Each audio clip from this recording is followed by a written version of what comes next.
Alors, déjà, comment je me définis? Ancien de cette école d'art. Même génération que ceux qui organisent cet événement. On a organisé l'événement qui vient venir la semaine suivante et Niarov aussi en même temps. Enseignant aux arts décoratifs de Paris depuis maintenant 4 ans. Et un peu multi-chapeau, je dirais, parce que je peux me définir comme artiste à des moments, mais aussi comme designer à d'autres, et comme plus simplement inventeur, parce que j'aime bien la notion d'être inventeur aussi. Les domaines que j'affectionne, c'est tout le domaine ludique, on va dire, que ce soit du passage du jeu vidéo au simple jeu et aux mécaniques même du jeu. Quand je parle du projet qui est derrière moi, et je vais peut-être en parler un peu plus après, je parle même d'une surface ludifiée, pour faire un clin d'œil à lubrifier ou liquide en tout cas, ludifié. Donc une de mes grosses thématiques, c'est qu'est-ce qui se passe quand le jeu que j'avais moi dans mon salon enfant se met dans l'espace public. Alors le projet que je présente pour Gamers là, c'est Waterlight Graffiti. C'est un projet que j'ai développé, que j'ai commencé à développer au Lab de Digital Art International, c'est un laboratoire à Paris.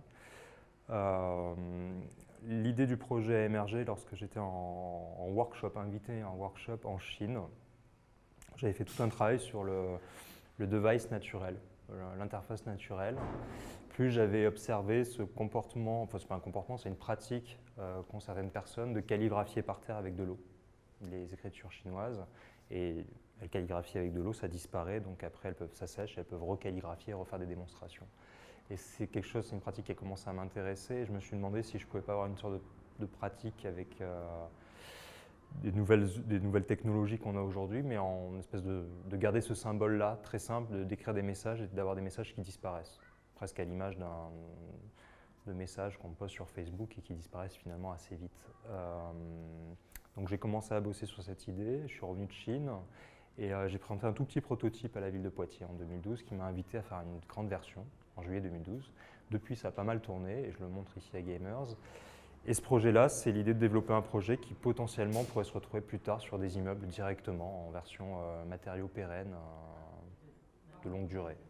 On pourrait croire que j'ai aucune idée derrière la tête, mais j'aime bien en fait Moi, je me fais mes propres idées et j'ai mes idées de comment je vais développer les futures versions du Waterlight. Mais j'aime bien le côté justement, c'est pas qu'une notion d'interactivité, c'est une notion le jeu, c'est des histoires on dresse des règles du jeu, mais bien souvent le joueur veut dépasser ces règles-là, veut aller au-delà de ces règles. Et ce qui m'intéresse souvent, c'est comment je vais observer le spectateur et comment il va chercher à dépasser ces règles-là. Voilà, donc typiquement la première fois qu'on l'a montré à Poitiers, par exemple, on était en mode expérimentation avec le public et c'est ça qui nous avait plu. Il y a des gens qui ont commencé à se mettre en silhouette comme ça et à se dessiner.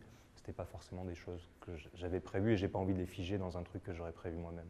Je crée une sorte de cadre, soit on joue dans le cadre, soit on s'amuse même à dépasser le cadre.